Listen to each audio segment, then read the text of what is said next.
ஒரு மலைக்குள்ள மரங்களால சூழப்பட்ட ஒரு சிறிய கிராமம் இருந்தது. அந்த கிராமத்துல சுமார் 500 வீடுகள்.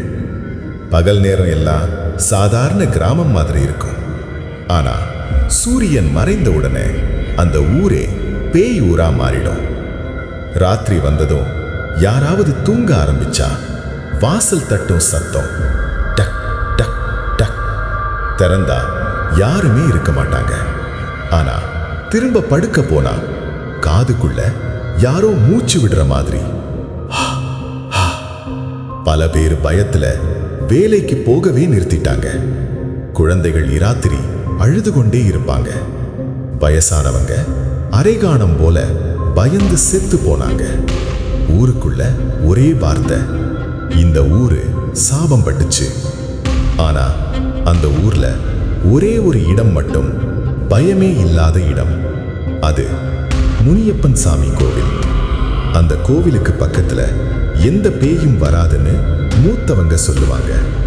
அதனால மக்கள் எல்லாம் இராத்திரி அங்க வந்து தங்கி இருப்பாங்க.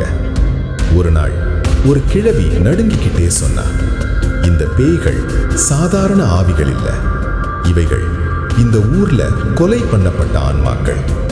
பல வருஷங்களுக்கு முன்னாடி இந்த ஊர்ல ஒரு பெரிய அநியாயம் நடந்துச்சு. பணத்துக்காக சில பேர் அப்பாவி மக்களை கொன்னுட்டாங்க. அவங்கள ஊரே மறைச்சிடுச்சு. அந்த ஆன்மாக்கள் தான் இப்ப பேயாகி பழி வாங்குது. இது தெரிஞ்சதும் மக்கள் எல்லாம் முனியப்பன் சாமி கோவிலுக்கு ஓடினாங்க. அங்க பூசாரி சொன்னார், இது மனிதனால தீர்க்க முடியாத சாபம். இது முனியப்பன் சாமியால மட்டும்தான் முடியும். அந்த இரவு இடி, மின்னல், காற்று அலற முனியப்பன் சாமிக்கு 500 பேர் ஒரே நேரம் கும்பிட்டாங்க. சாமி, எங்களை காப்பாத்துங்க. அந்த நேரம் கோவில்ல இருந்த முனியப்பன் சாமியின் கண்கள் சிவப்பா மின்னிச்சு. அருவாள் நடுங்க ஆரம்பிச்சது. பூமி அதிர்ந்தது. அந்த ஊர்ல இருந்த எல்லா பேய்களும் ஒரே நேரம் அலறின. ஆ ஆ. அவங்க எல்லாம் கோவிலுக்கு இழுக்கப்பட்ட மாதிரி ஓடி வந்தாங்க. முனியப்பன் சாமி அருவாளை உயர்த்தினார். அநியாயத்துல செத்த ஆன்மாக்களே, உங்களுக்கு நீதி கிடைக்கும். ஆனா இந்த ஊரை சாபம் பண்ண உங்களுக்கு உரிமை இல்லை. அந்த பேய்கள் எல்லாம் ஒளியா மாறி வானத்துக்குள்ள போயிடுச்சு. அவங்க ஆத்மா சாந்தி அடைந்தது.